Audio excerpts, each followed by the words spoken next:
आज नया चैप्टर शुरू करेंगे, लाइफ प्रोसेसेस। लाइफ प्रोसेसेस का क्या मतलब होता है? कोई भी लिविंग ऑर्गेनिज्म होता है, उस ऑर्गेनिज्म में जितने भी शरीर के अंदर प्रोसेस चलते हैं जो उसको सरवाइव करने के लिए जरूरी होते हैं, उन सारे प्रोसेसेस को हम लाइफ प्रोसेसेस बोलते हैं। ठीक है, हम जितने भी प्रोसेस हैं जिससे हमें ये पता लगे कि लिविंग और नॉन लिविंग में क्या अंतर है, वो सारे प्रोसेस एक लिविंग को जिंदा रखने के लिए जरूरी होते हैं और उन्हीं सारे प्रोसेस को हम लाइफ प्रोसेस कहते हैं। जैसे ब्रीथिंग हो गया, रेस्पिरेशन हो गया, न्यूट्रिशन हो गया, ये सारे के सारे प्रोसेस क्या हुए, ये हमें जिंदा रहने के लिए क्या है, जरूरी है, और इन्हीं को हम क्या कहते हैं, लाइफ प्रोसेस। हमने क्लास 9th में पढ़ा था कि जितने भी टिश्यूज होते हैं वो सारे के सारे सेल से बनते हैं। सेल के अंदर और भी बहुत छोटी छोटी चीजें होती है जिन्हें हम सेल ऑर्गेनेलीज कहते हैं। इन सबसे मिलकर हमारी चीजें बनती हैं और इन सबका एक पर्टिकुलर ऑर्डर होता है। अगर ये पर्टिकुलर ऑर्डर बिगड़ जाए तो इसको मेंटेन करने के लिए हमें किस चीज की जरूरत होती है, एनर्जी की जरूरत होती है। वो एनर्जी हमें कहाँ से मिलती है, न्यूट्रिशन से मिलती है। ठीक है, बताया आपको, बॉडी होती है, बॉडी में क्या होते हैं, बहुत सारे टिश्यूज होते हैं। टिश्यूज किससे बनते हैं, सेल से बनते हैं। सेल के अंदर क्या होता है, और भी छोटे छोटे सेल ऑर्गेनेलीज होते हैं। अगर इनमें से कोई भी एक बीच का ब्रेक हो जाए या टूट जाए या मिस हो जाए तो उसको मेंटेन करने के लिए, सपोज कुछ खराब हो गया तो उसको मेंटेन करने के लिए हमें क्या चीज चाहिए, एनर्जी चाहिए। वो एनर्जी हमें कहाँ से मिलेगी, न्यूट्रिशन से मिलेगी। अलग अलग ऑर्गेनिज्म में जो न्यूट्रिशन का सिस्टम होता है वो भी अलग अलग होता है। कुछ यूनिसेल्युलर ऑर्गेनिजम्स होते हैं, उनमें अलग सिस्टम होता है। कुछ मल्टी सेल्युलर ऑर्गेनिज्म होते हैं, उनमें न्यूट्रिशन का सिस्टम बिल्कुल ही अलग होता है। ठीक है, अच्छा, अगर हम कोई भी काम कर रहे हैं, सपोज करो हम सो रहे हैं, ठीक है, तो क्या सोते हुए हमें एनर्जी की जरूरत नहीं होती? होती है, हमें सोते समय में हमें एनर्जी की जरूरत होती है। हम अगर खाली बैठे हैं तो भी हमें एनर्जी की जरूरत है। ये सारी की सारी एनर्जी हम इंसानों में कहाँ से आती है, जो हम खाना खाते हैं उससे आती है। ठीक है, और इसी को हम क्या कहते हैं, न्यूट्रिशन कहते हैं। तो सबसे पहले जो हम प्रोसेस पढ़ेंगे, लाइफ प्रोसेस, उसमें सबसे पहला हमारा टॉपिक है न्यूट्रिशन का। इसमें मैंने यही लिखा है कि जब भी हम कोई भी काम करें, खाली बैठे हो या कोई काम कर रहे हो, तो हमें किस चीज की जरूरत होती है, एनर्जी की जरूरत होती है। वो एनर्जी हमें कहाँ से मिलती है, जो हम खाना खाते हैं उससे हमें वो एनर्जी मिलती है। ठीक है, अब उन्होंने कहा कि ये जो खाना हम खा रहे हैं, ये खाना हमें कहाँ से मिल रहा है। कुछ ऑर्गेनिजम्स तो ऐसे होते हैं जो सिंपल फूड मटेरियल ऑब्टेन करते हैं, कहाँ से, इनऑर्गेनिक सोर्सेज जैसे सनलाइट से ले लिया उन्होंने, बाहर एटमॉस्फेयर की एयर ले ली, उससे ले लिया और मिला के अपना खाना खुद बना लिया। वो होते हैं हमारे ऑटोट्रॉफ्स। ठीक है, इन्होंने क्या किया, सिंपल फूड मटेरियल लिए, कहाँ से लिए, एटमॉस्फेयर से। इनके खुद के अंदर क्लोरोफिल होता है और ये एटमॉस्फेयर से कार्बन डाइऑक्साइड लेते हैं, वाटर लेते हैं। वाटर कहाँ से लेंगे, जो मिट्टी होगी उसमें से एब्जॉर्ब कर लेंगे। ठीक है, और क्या बना लेंगे, अपना खाना बना लेंगे। They are called autotrophs. और दूसरे होते हैं हेटेरोट्रॉफ्स। वो क्या करते हैं, वो जो भी आपका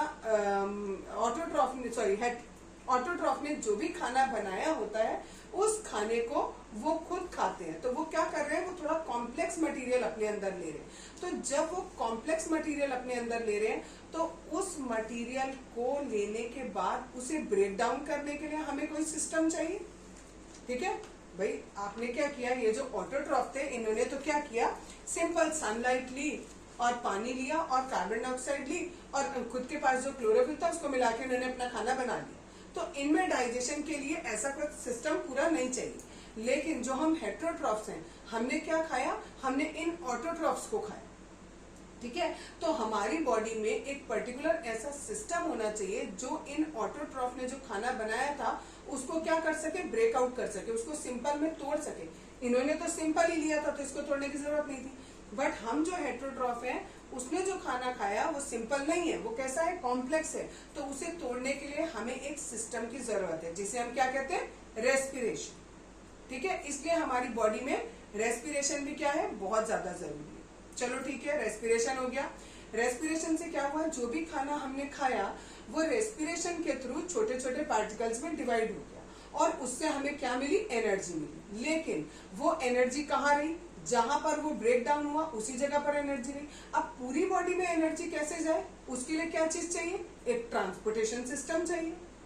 ठीक है ना, कि भाई एक जगह एनर्जी बन गई, जहां खाना अब था, जहां खाना पचा, वहां पर आपको एनर्जी मिल गई, लेकिन वो एनर्जी सारी पूरी बॉडी में कैसे जाएगी, उसके लिए हमें क्या चाहिए, ट्रांसपोर्टेशन सिस्टम चाहिए।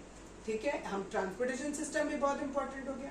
अब क्या हुआ, जो भी चीज ट्रांसपोर्ट हो गई उसके बाद आपकी बॉडी में क्या हुआ कि एक सिस्टम होना चाहिए कि सपोज करो जो भी आपने एनर्जी यूज करी उसके बाद जो भी आपने खाना खाया था वो जितना डाइजेस्ट हो गया वो तो ठीक, जो अनडाइजेस्टेड खाना है उसका क्या होगा।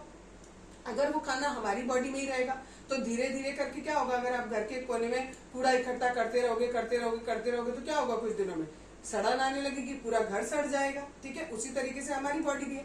अगर हमारी बॉडी में जो खाना नहीं पचा है अगर वो इकट्ठा होता रहेगा तो हमारी बॉडी में से बदबू आने लगे, हमारे बॉडी के जो अंदर के ऑर्गेनलीज है वो खराब होने लगेंगे। तो यानी जो वेस्ट प्रोडक्ट है उसको बाहर निकालने के लिए भी एक सिस्टम चाहिए, दैट इज एक्सक्रीशन।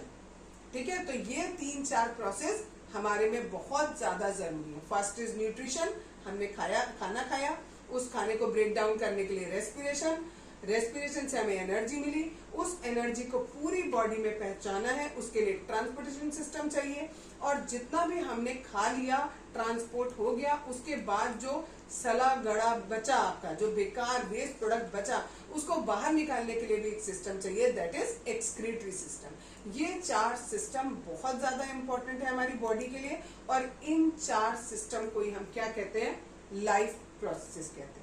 अब चैप्टर में हम एक एक करके सबके बारे में पढ़ेंगे। बताया था न्यूट्रिशन बताया था। ठीक है, अब न्यूट्रिशन कितने तरीके का होता है, 2 तरीके का होता है, एक ऑटोट्रॉफिक और दूसरा हेट्रोट्रॉफिक। पहले ऑटोट्रॉफिक बताऊंगी। ऑटोट्रॉफिक में क्या होता है, इसमें जो ऑटोट्रॉफ्स होते हैं वो कुछ सब्सटेंस लेते हैं आउटसाइड से और उन्हें कन्वर्ट कर देते हैं and stored form of energy, और जो भी कुछ बनता है उसे एनर्जी के फॉर्म में स्टोर करके रखते हैं। सिंपल पेड़ पौधों की बात हो रही है। पेड़ पौधे क्या करते हैं, एटमॉस्फेयर से कार्बन डाइऑक्साइड और वाटर लेते हैं, उसके अंदर खुद के अंदर क्लोरोफिल होता है, सनलाइट को वो एब्जॉर्ब करता है क्लोरोफिल, और मिलकर ये जो भी चीज बनाते हैं उसे ये स्टोर करते हैं in the form of energy. यहाँ पर भी मैंने यही लिखा है कि कार्बन डाइऑक्साइड और वाटर लिया और उसे कन्वर्ट कर दिया किसमें, कार्बोहाइड्रेट में, in the presence of sunlight and chlorophyll. यानी जो चीज आपकी बनी इस प्रोसेस में, फोटोसिंथेसिस के प्रोसेस में जो चीज बनी दैट इज कार्बोहाइड्रेट। ठीक, कार्बोहाइड्रेट को कैसे यूज किया जाता है कि इससे हमें क्या चीज मिलती है, एनर्जी मिलती है। और वो कार्बोहाइड्रेट जो एट द टाइम जिस समय बना उस समय यूज नहीं हुआ, उस समय क्या होगा, वो स्टोर हो जाता है प्लांट के अंदर, किस फॉर्म में, स्टार्च के फॉर्म में। ये क्वेश्चन पूछा जाता है कि जो भी खाना बनता है फोटोसिंथेसिस के दौरान अगर वो यूज नहीं हो रहा है तो वो प्लांट में किस फॉर्म में स्टोर होगा, तो किस फॉर्म में, स्टार्च के फॉर्म में स्टोर होगा। और हम लोग जो खाना खाते हैं अगर वो हम जितना भी खाना हमने खाया वो स्टोर हो गया और अगर हम उसको यूज नहीं कर रहे हैं तो वो किस फॉर्म में स्टोर होगा, ग्लाइकोजन। यानी हम तुरंत उससे एनर्जी नहीं ले रहे हैं, थोड़ी देर बाद में हम उस एनर्जी को यूज कर रहे हैं तो वो किस फॉर्म में स्टोर होगा, ग्लाइकोजन के फॉर्म में स्टोर होगा। जो आपकी यहाँ रिएक्शन होती है कार्बन डाइऑक्साइड और वाटर की और in the presence of sunlight and chlorophyll, यानी फोटोसिंथेसिस की जो रिएक्शन है वो ये रिएक्शन है। Carbon dioxide plus water gives sunlight और क्लोरोफिल की प्रेजेंस होती है, तो इसलिए हमें इसे एरो के ऊपर लिखना होता है। मिलेगा हमें इससे glucose plus oxygen and plus water. Next है, ये जो रिएक्शन होती है इस फोटोसिंथेसिस की रिएक्शन में कुछ इवेंट्स होते हैं और वो इवेंट्स कंटिन्यूटी में होते हैं। पहला इवेंट क्या होता है, absorption of light energy by chlorophyll. पेड़ पौधों के अंदर जो क्लोरोफिल होता है वो क्या करता है, सनलाइट को एब्जॉर्ब करता है। पहला काम ये होता है। दूसरा काम क्या होता है, और ये सीक्वेंस में होता है, ठीक है।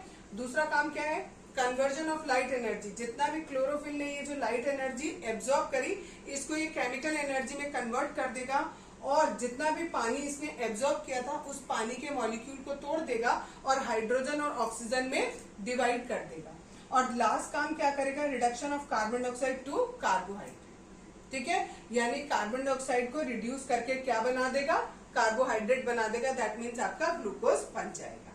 ठीक है, जनरली जो हमारे जो पेड़ पौधे होते हैं उनमें यही सीक्वेंस होता है एक के बाद एक, लेकिन हर एक पेड़ पौधों में ऐसा सीक्वेंस कंटिन्यूटी में जरूरी नहीं है। ठीक है, तो क्वेश्चन क्या पूछा जाता है कि जो आपके फोटोसिंथेसिस के दौरान जो आपके इवेंट्स होते हैं, क्या उनका जो सीक्वेंस होता है वो हमेशा एक जैसा होता है? तो नहीं। और उसका एग्जाम्पल क्या है? उसका एग्जाम्पल है डेजर्ट प्लांट्स। डेजर्ट प्लांट क्या करते हैं? Desert plant take up carbon dioxide at night, रात में ही वो कार्बन डाइऑक्साइड लेके रख लेते हैं, एंड प्रिपेयर एन इंटरमीडिएट, और एक इंटरमीडिएट यानी बीच का कोई चीज बनाते हैं, विच इज एक्टेड, जो अब एक्ट करेगा, जो रिएक्ट करेगा किसके साथ? जो क्लोरोफिल ने दिन में एनर्जी रिसीव करी है, अपने पास इकट्ठी करके रखी है सनलाइट, अब वो उससे रिएक्ट करेगा। यहां सबसे पहले क्या हो रहा था? क्लोरोफिल सनलाइट को एब्जॉर्ब कर रहा था, और बाद में ये जो जितनी भी एनर्जी इसने लाइट एनर्जी सेव करी थी वो केमिकल एनर्जी में बदल रही थी, जो वाटर के मॉलिक्यूल को ब्रेकअप कर रही थी। यहाँ क्या हो रहा है? सबसे पहले कार्बन डाइऑक्साइड एब्जॉर्ब हो रही है, और उसके बाद जो दिन के समय में क्लोरोफिल ने सनलाइट एब्जॉर्ब करी थी उस पर वो रिएक्ट कर रही है, और फिर ये प्रोसेस हो रहा है। तो क्वेश्चन आपसे ये पूछा जाता है कि फोटोसिंथेसिस के दौरान ये जो इवेंट्स होते हैं, 3 इवेंट्स हो रहे हैं। एक तो आता है कि ये तीनों इवेंट लिख दो, फिर क्वेश्चन ये पूछा जाता है कि क्या ये नेसेसरी है कि ये तीनों इवेंट एक के बाद एक हो? तो कह दो नहीं, इनका सीक्वेंस जो है वो जरूरी नहीं है एक के बाद एक हो। फॉर एग्जाम्पल हम डेजर्ट प्लांट का एग्जाम्पल दे देंगे। How plants obtain carbon dioxide, बताया था फोटोसिंथेसिस करने के लिए प्लांट को कार्बन डाइऑक्साइड की जरूरत होती है। वो कार्बन डाइऑक्साइड वो कहाँ से ऑब्टेन करता है? उसके जो लीफ होती है, उस लीफ के नीचे के सरफेस पर छोटे छोटे छेद होते हैं, उन छेदों को हम स्टोमेटा कहते हैं, और उन स्टोमेटा के थ्रू वो कार्बन डाइऑक्साइड को अंदर लेता है और ऑक्सीजन को भी वहीं से बाहर थ्रो आउट करता है। ठीक है, तो ये जो हमारा स्टोमेटा होता है, इसका मेन काम ही यही होता है कि ये क्या करता है? एक तो एक्सचेंज ऑफ गैसेस में हेल्प करता है, दूसरा हमारा ट्रांसपिरेशन में हेल्प करता है। ट्रांसपिरेशन किसे कहते हैं? पेड़ क्या करता है? जमीन में से पानी एब्जॉर्ब करता रहता है। ठीक है, जितना पानी उसे रिक्वायर होता है उतना वो यूज करता है, और बाकी जितना एक्स्ट्रा पानी उसके पास बचता है उसे वो जो है वाटर वेपर के फॉर्म में कन्वर्ट करके स्टोमेटा के थ्रू बाहर निकाल देता है। इस प्रोसेस को ट्रांसपिरेशन कहते हैं। तो जो स्टोमेटा होता है वो हमारा ट्रांसपिरेशन में भी हेल्प करता है। ठीक है, जो ये हमारा पेड़ है, उस पेड़ में मैंने आपको बताया कि जो स्टोमेटा होते हैं वहां से वो कार्बन डाइऑक्साइड को एब्जॉर्ब करता है। कई प्लांट्स ऐसे होते हैं जिनमें खाली स्टोमेटा ही नहीं, बाकी जो पार्ट्स होते हैं जैसे स्टेम हो गया, रूट हो गया, उसके ऊपर भी छोटे छोटे छेद होते हैं, और उनके थ्रू भी यही काम किया जाता है जो स्टोमेटा के थ्रू किया जाता है। ठीक है, नेक्स्ट है आपका जो स्टोमेटा होता है, ठीक, उसके बाहर गार्ड सेल होते हैं। स्टोमेटा हमारा कुछ इस शेप का होता है बच्चों, लाइक दिस। ठीक है, पूरा आगे तक जोड़ लो इसको,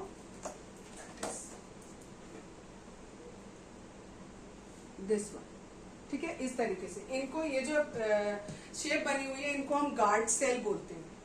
और ये जो स्टोमेटा है ये ओपन होगा या क्लोज होगा, ये किस पर डिपेंड करेगा? इस गार्ड सेल पे डिपेंड करेगा। अगर इन गार्ड सेल के अंदर पानी भर जाएगा, ठीक है, जो पेड़ ने पानी एब्जॉर्ब किया है वो अगर पानी इसके अंदर भर जाएगा तो ये ऐसे फूल जाएंगे, ये अभी फूली हुई स्थिति में। तो ये जो आपको स्टोमेटा दिखाई दे रहा है ये ओपन दिखाई दे रहा है, और अगर इसमें से पानी निकल जाएगा तो ये ऐसे श्रिंक हो जाएगा, और ये जो स्पेस होगा बीच का वो बिल्कुल बंद हो जाएगा। मैंने फिर भी थोड़ा स्पेस दिखाया है, बट यहाँ बिल्कुल स्पेस नहीं रहेगा, बिल्कुल पास में इसके चिपक जाएगा, और ये जो आपका वो होगा स्टोमेटा है वो बिल्कुल क्लोज हो जाएगा। ठीक है, तो इस तरीके से जो स्टोमेटा होता है वो ओपन होता है और क्लोज होता है, और ये जो ओपन और क्लोज हो रहा है ये किसकी वजह से हो रहा है? गार्ड सेल की वजह से हो रहा है। जब गार्ड सेल हमारा स्वेल करेगा, फूल जाएगा, तो क्या होगा? जो हमारा स्टोमेटा का छेद है वो कैसा हो जाएगा? खुल जाएगा, और इसका उल्टा होगा तो वो बंद हो जाएगा, और इसी के थ्रू जो कार्बन डाइऑक्साइड है वो अंदर जाएगी और ऑक्सीजन बाहर आएगी। नेक्स्ट टॉपिक है हेटरोट्रॉफिक न्यूट्रिशन। अभी बताया था ऑटोट्रॉफिक, अब है हेटरोट्रॉफिक। हेटरोट्रॉफिक न्यूट्रिशन किसे कहते हैं? इसमें ऑर्गेनिज्म क्या करते हैं? ऑलरेडी रेडीमेड फूड लेते हैं। जो ऑटोट्रॉफ्स थे वो अपना खाना खुद बना रहे थे, यहाँ पर हेटरोट्रॉफ्स हैं, ये बना बनाया खाना खाते हैं, और ये बना बनाया खाना जो भी है ये या तो प्लांट से लेते हैं या फिर एनिमल से लेते हैं, चाहे वो डेड हो या वो अलाइव हो।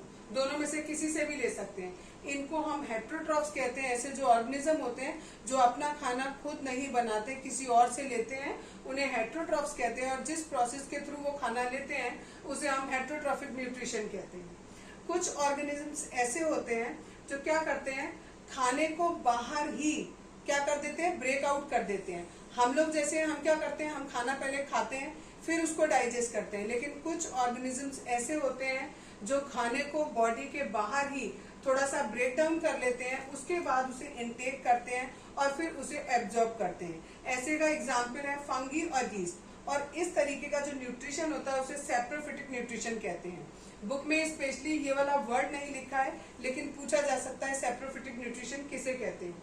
कुछ ऑर्गेनिज्म ऐसे होते हैं जो पूरा का पूरा मटेरियल अंदर ले लेते हैं, यानी जो भी खाना है उसे अंदर ले लेंगे और बॉडी के अंदर उसे ब्रेक डाउन करेंगे।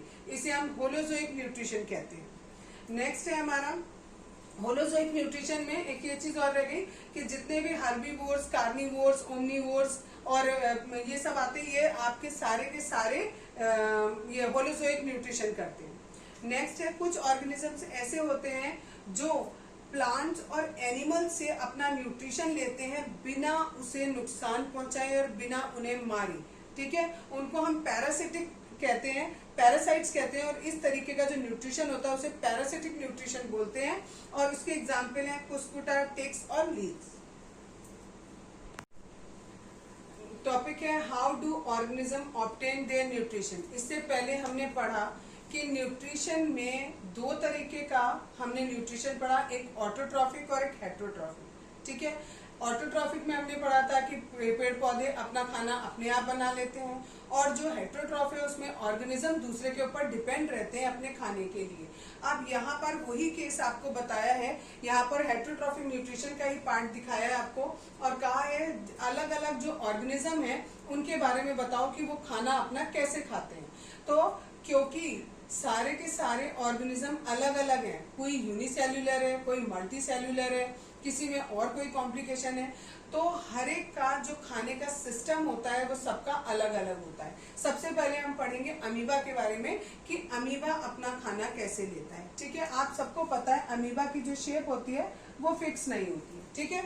इस तरीके की शेप होती है। सपोज करो इसको यहाँ पर कोई खाना दिखाई देता है तो क्या होता है, इसके अपने आप से ऐसे फॉल्स फीट बन जाते हैं जिसको हम सूडोपोडिया कहते हैं, ठीक। धीरे धीरे करके ये आगे बढ़ेंगे, ठीक है, और ये पूरा का पूरा अमीबा थोड़ा थोड़ा आगे आ जाएगा और धीरे धीरे करके ये पूरा इस तरीके से कैविटी बना लेगा, ठीक है। इसको हम वैक्यूल कहते हैं। सारा का सारा खाना अमीबा के अंदर हो गया है, ठीक।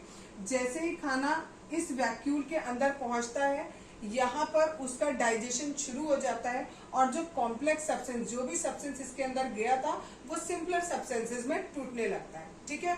और जितना एब्जॉर्ब होता है इससे वो सारा का सारा साइटोप्लाज्म में मिल जाता है, ठीक। अब जितना डाइजेस्ट नहीं हुआ, जितना डाइजेस्ट हुआ वो तो इसमें घुल गया, और जितना डाइजेस्ट नहीं हुआ, सपोज करो ये पोर्शन रह गया जो कि डाइजेस्ट नहीं हुआ, और सपोज ये यहाँ नहीं था, सपोज ये यहाँ था अनडाइजेस्टेड पार्ट, तो सबसे पहले ये जो अनडाइजेस्टेड पार्ट है ये कहाँ पर, इस वॉल के पास पहुंचेगा। तो क्या होगा, ये नहीं चलेगा, ये वॉल चलेगी, ठीक है। और ये वॉल, ये जो अमीबा है वो कैसी शेप लेगा, पहले ऐसी शेप लेगा, फिर धीरे धीरे करके ऐसी शेप लेगा, और फिर धीरे धीरे ऐसे करके शेप ले लेगा।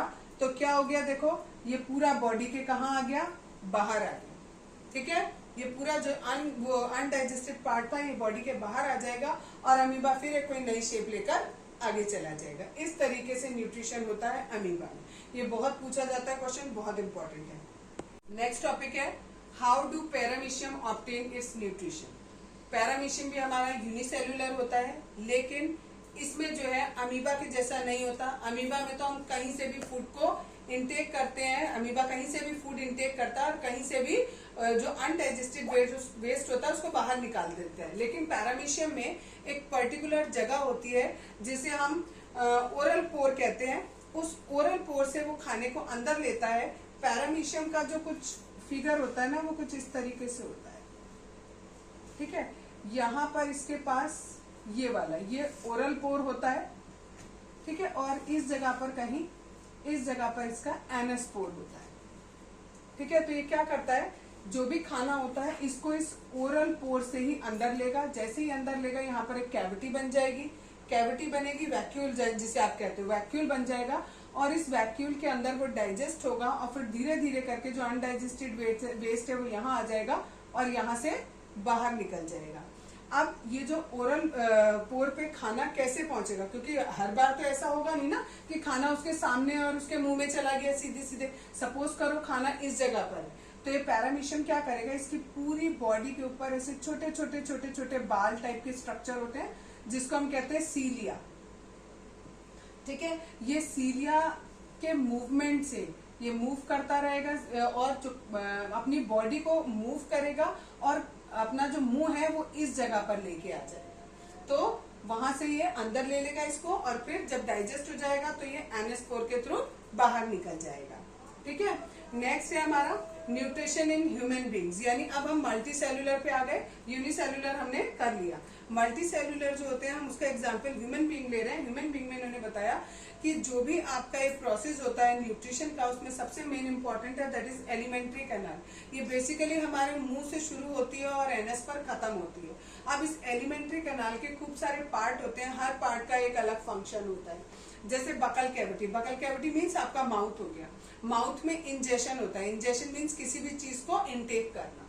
नेक्स्ट है फूड पाइप, फूड पाइप केवल क्या करता है, पास करता है, हमारे मुंह से स्टमक तक खाने को पहुंचाने का काम ये फूड पाइप करता है। इसके बाद स्टमक में डाइजेशन होता है, स्मॉल इंटेस्टाइन में एब्जॉर्प्शन होता है और लार्ज इंटेस्टाइन में इजिशन होता है। ठीक, और एनएस के थ्रू जितना भी हमारी बॉडी में अनडाइजेस्टेड वेस्ट है वो सारा का सारा बाहर निकलता है। ठीक है, अब इन सारे प्रोसेसेस को ही जो न्यूट्रिशन इन ह्यूमन बीइंग में काम आ रहे हैं हम ये नाम से जानते हैं और इनको हम एक एक करके लाइन बाय लाइन पढ़ेंगे। फर्स्ट प्रोसेस है इंजेशन। इंजेशन मीन्स कोई भी चीज इनटेक करना, जो हम फूड को इनटेक करते हैं अपने मुंह के अंदर लेते हैं उसे हम क्या कहते हैं, इंजेशन कहते हैं। इसमें जो हमारा मुंह होता है उसके अंदर हमारी जो टंग होती है वो हमें हेल्प करती है उस खाने को मिक्स करने में विद सलाइवा और उसको स्वालो करने में, फूड को स्वालो करने में भी हमारी हेल्प करती है। एक नंबर में क्वेश्चन पूछा जाता है फंक्शन ऑफ टंग, तो दो फंक्शन हो गए, एक mixing of food with saliva और दूसरा swallowing ऑफ फूड, दो काम। ठीक है, नेक्स्ट है टीथ। टीथ क्या करते हैं, जो भी हमारे अपर और लोअर जॉ होते हैं उनमें हमारे टीथ होते हैं, वो हमारे खाने को च्यू करने में हमारी हेल्प करते हैं। ठीक है, इसके बाद ये जो खाना है ये ब्रोक डाउन हो जाता है स्मॉलर मॉलिक्यूल्स में, छोटे छोटे पार्ट्स में डिवाइड हो जाता है और इसको आगे जो डिवाइड करेगा वो एक बायोलॉजिकल कैटलिस्ट करता है, उसका नाम होता है एंजाइम। अलग अलग बॉडी के अलग अलग हिस्सों में अलग अलग एंजाइम्स निकलते हैं जिससे आपका डाइजेशन फूड का होता है। जैसे हमारा जो मुंह होता है उस मुंह के अंदर सलाइवा निकलता है, ये तो सभी को पता है। और वो सलाइवा कहाँ से निकलता है, सलाइवरी ग्लैंड होते हैं हमारे मुंह के अंदर, जीभ पर।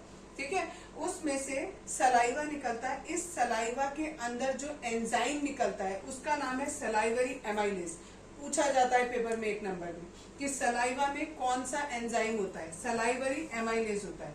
और ये भी क्वेश्चन पूछा जाता है कि जो सलाइवरी एमाइलेज है ये क्या काम करता है, ये क्या काम करता है, स्टार्च को शुगर में कन्वर्ट करता है। ठीक है, ये क्वेश्चन दो क्वेश्चन हो गए आपके कि सलाइवरी ग्लैंड से जो सलाइवा निकलता है उसमें कौन सा एंजाइम होता है और वो एंजाइम क्या काम करता है, स्टार्च को किस में कन्वर्ट करता है, शुगर में। या कई बार क्वेश्चन को घुमा के पूछ लेते हैं किस चीज को ये शुगर में कन्वर्ट करता है, तो सलाइवा को शुगर में कन्वर्ट करता है। ठीक है, आगे है the lining of canal has mucus that contracts rhythmically in order to push the food forward. हमारी जैसे आपका मुंह है, मुंह के अंदर जब आपका खाना फूड पाइप में जाएगा तो फूड पाइप में कंटिन्यूअसली रिदमिक मूवमेंट होता है। कभी जो फूड पाइप होता है ऐसे पास पास आता है, कभी दूर जाता है। इस तरीके के मूवमेंट को हम पैरास्टैटिक मूवमेंट कहते हैं। ये पूछा जाता है पेपर में कि जो ये खाने का और कैनल का जो मूवमेंट है कि हमारा जो हम स्वालो कर रहे हैं, फूड पाइप से खाना हमारे स्टमक तक कैसे जा रहा है, तो वो एक रिदमिक मूवमेंट होता है। उस मूवमेंट का नाम पूछा जाता है, दैट इज पैरास्टैटिक मूवमेंट। अब जो खाना है वो फूड पाइप के थ्रू हमारे स्टमक में पहुंच गया, स्टमक में जब पहुंच जाएगा तब डाइजेशन शुरू होगा। डाइजेशन में क्या होता है, जो भी आपके खाने के बड़े बड़े पार्टिकल्स हैं वो छोटे छोटे पार्टिकल्स में टूटते हैं with the actions of enzyme. ठीक, स्टमक होता क्या है, स्टमक एक थिक वॉल्ड बैग टाइप का होता है जो कनेक्ट करता है फूड पाइप को और स्मॉल इंटेस्टाइन को। इसकी जो अंदर की लाइनिंग होती है, उस लाइनिंग में कुछ जूस प्रोड्यूस होते हैं। उन जूस में ये 3 चीजें हमें मिलती है। पहला है मुकस, दूसरा HCl और तीसरा एंजाइम्स। मुकस क्या करता है, जो भी आपकी स्टमक की लाइनिंग है उसको लुब्रिकेट करता है। लुब्रिकेट मीन्स चिकना रखता है, जिससे वो सूख ना जाए। ठीक। HCl क्या काम करता है, जो भी हमने खाना खाया उससे हमारा एसिड प्रोड्यूस होता है, तो उस मीडियम को एसिडिक करता है और जितने भी हमारे बॉडी के अंदर जर्म्स हैं उन जर्म्स को किल करता है। और जो एंजाइम होते हैं स्टमक के अंदर, वो एंजाइम क्या काम करते हैं, जितना भी खाने के अंदर प्रोटीन है उसको पेप्टाइड्स में कन्वर्ट करते हैं। नेक्स्ट प्रोसेस है एब्जॉर्प्शन। ठीक है, एब्जॉर्प्शन में क्या होता है, जितना भी सॉल्युबल फूड पार्टिकल्स होते हैं वो सारे के सारे एब्जॉर्ब हो जाते हैं किसमें, ब्लड में, और ब्लड में एब्जॉर्ब होने के बाद वो पूरी बॉडी में मूव करेगी। जो स्मॉल इंटेस्टाइन होती है वो हमारी सबसे लॉन्गेस्ट पार्ट है हमारी एलिमेंट्री कैनाल का। ठीक है, लेकिन जो जानवर होते हैं अलग अलग तरीके के, उनमें जो इसकी लेंथ होती है स्मॉल इंटेस्टाइन की वो अलग अलग होती है। ठीक है, जो हर्बीवोर्स होते हैं, जो घास फूस खाते हैं, ठीक है, उनकी जो एलिमेंट्री कैनाल होती है वो लंबी होती है, जबकि जो मीट खाते हैं उनकी जो एलिमेंट्री कैनाल होती है वो छोटी होती है, क्योंकि मीट जल्दी डाइजेस्ट होता है और जो ग्रास होती है वो देर में डाइजेस्ट होती है। ये क्वेश्चन पूछा जाता है कि जो हर्बीवोर्स होते हैं उनकी जो एलिमेंट्री कैनाल होती है वो लंबी क्यों होती है, और जो कार्निवोर्स होते हैं उनकी एलिमेंट्री कैनाल छोटी क्यों होती है, तो इसका रीजन यहाँ पर हो गया। ठीक है, नेक्स्ट है जो स्मॉल इंटेस्टाइन है उसको कहा जाता है कि ये कंप्लीट डाइजेशन की जगह है। ठीक है, क्यों कहा जाता है, क्वेश्चन ये भी आता है, why small intestine is called the site of complete digestion. तो इसलिए कहा जाता है क्योंकि इसमें कार्बोहाइड्रेट, प्रोटीन और फैट, इन तीनों का पूरा पूरा डाइजेशन हो जाता है। इससे पहले हमने स्टमक में थोड़ा सा पढ़ा था कि प्रोटीन डाइजेस्ट हो रहा है, ठीक है, लेकिन यहाँ पर स्मॉल इंटेस्टाइन में पूरा का पूरा जितना भी फैट है, कार्बोहाइड्रेट है और प्रोटीन है, पूरा का पूरा डाइजेस्ट हो जाएगा। ठीक है, जो हमारा स्मॉल इंटेस्टाइन होता है उसमें खुद से कोई भी जो आपके जूसेस वगैरह या एंजाइम है वो रिलीज नहीं होते, इसमें दूसरी जगह से एंजाइम्स आते हैं। जैसे लीवर से बाइल जूस आता है, तो ये क्वेश्चन पूछा जाता है कि जो बाइल जूस है वो कहाँ बनता है, तो कहाँ बनता है, लीवर में बनता है बाइल जूस। और जो पैंक्रियाटिक जूस होता है वो पैंक्रियाज में बनता है। ये दोनों के दोनों जूसेस किसमें आते हैं, स्मॉल इंटेस्टाइन में आते हैं। ये जो बाइल जूस है ये क्या काम करता है, जितना भी HCl की वजह से हमारे स्टमक में एसिडिटी हुई होती है उसको न्यूट्रलाइज करने के लिए बाइल जूस काम आता है। ठीक है, और ये जो बाइल जूस है ये क्या करता है, जितने भी बड़े बड़े ग्लोब्यूल्स और फैट होते हैं ना उनको स्मॉल ग्लोब्यूल्स में चेंज करता है। ग्लोब्यूल्स आप ये समझ सकते हो अभी कि ढेर समझ लो आप, ठीक है, कहीं बहुत सारा इतना मोटा फैट है तो उसको छोटा छोटा करके छोटे छोटे फैट्स में कन्वर्ट कर देगा। जो पैंक्रियाटिक जूस है उसके अंदर कुछ एंजाइम्स होते हैं, जैसे इसका नाम दिया हुआ है ट्रिप्सिन। ठीक है, ट्रिप्सिन कन्वर्ट करता है प्रोटीन को पेप्टाइड्स में।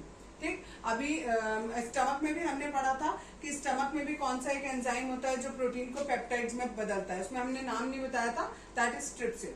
ठीक है, और क्या करता है, खाली पेप्टाइड्स में नहीं बदलता, साथ में अमीनो एसिड भी देता है।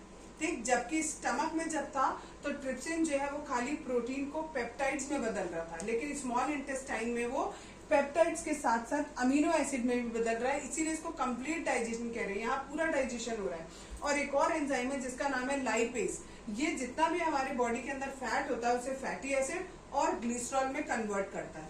क्वेश्चंस एक एक नंबर के यहीं से बनते हैं। पूछा जाएगा कौन सा एंजाइम प्रोटीन को पेप्टाइड्स में बदल रहा है, कौन सा एंजाइम फैट को फैटी एसिड और ग्लिसरॉल में बदल रहा है, या कई बार क्वेश्चन ऐसा आएगा कि लाइपेज कन्वर्ट करता है फैट को किस चीज में, तो आपको बताना होगा कि फैटी एसिड और ग्लिसरॉल में चेंज करता है। ठीक है, अब जितना भी डाइजेस्टेड फूड है वो सारा का सारा स्मॉल इंटेस्टाइन की जो वॉल्स है उनके द्वारा एब्जॉर्ब किया जाएगा। एब्जॉर्ब करने के लिए क्या होता है, जो स्मॉल इंटेस्टाइन होता है उसकी जो अंदर की लाइनिंग होती है उसके ऊपर बहुत सारे स्ट्रक्चर होते हैं, उनको हम विली कहते हैं। ठीक है, कुछ इस तरीके से हमारी स्मॉल इंटेस्टाइन अंदर से आपको देखने को मिलेगी। ठीक है, और इसके अंदर यहाँ पर बहुत सारी छोटे छोटे छोटे छोटे बाल होते हैं। ठीक है, बाल के जैसे स्ट्रक्चर होते हैं, एग्जैक्टली बाल नहीं बोलोगे, इस तरीके से पूरे में होते हैं। ठीक है, और क्या होता है, ये पूरा इस तरीके से फैला हुआ होता है, ठीक है, फोल्डेड लाइक दिस। एक होता है आपको ऐसा लगेगा, ये देखो ये हमारी स्मॉल इंटेस्टाइन की बाहर की लाइनिंग है, इसमें नहीं है ऐसा, लेकिन ये जो अंदर की लाइनिंग है इसमें ऐसा है।